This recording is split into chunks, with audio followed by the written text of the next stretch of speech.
Let's move on, talk about Haiti, where a suspect was arrested in the assassination of Haiti's president. This is not the person who was arrested in Turkey. This was somebody who initially fled to either Jamaica or the Jamaican consulate, and then was denied legal reasons to stay in Jamaica.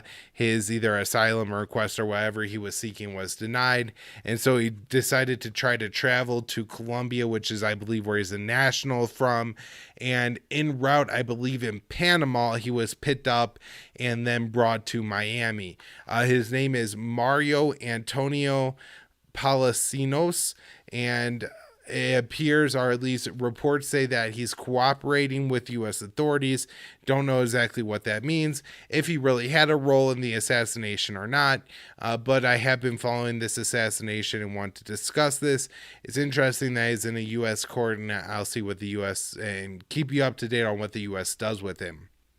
Now, the man that he is accused of assassinating are being involved in the assassination of, and I think he actually says he was there during the assassination but didn't have anything to do with it, so that's kind of suspicious, is the former leader Jovenel Moïse.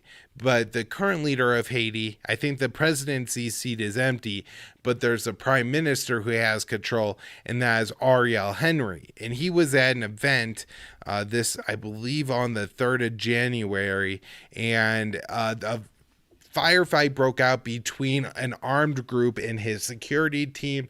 It's reported that he escaped unharmed, and that one person died and 2 others were injured.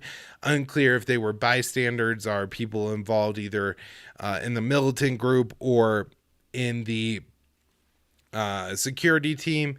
I don't think, and I tried to look a couple yesterday, and I did not see any public statement or anything from Ariel Henry since. He canceled events later in that day, and so I'm a little bit suspected that maybe he's injured or at least a little bruised or something. Maybe he's just psychologically really shaken up, but typically leaders try to really capitalize on these events to seem like a straw man, and it doesn't seem like Henry, at least not yet, has done any of that. He's largely been absent, I think, in public life since this assassination attempt. Then in Haiti, we had 2 journalists killed in a shootout possibly between rival gangs, but I believe the journalists may have actually been the target.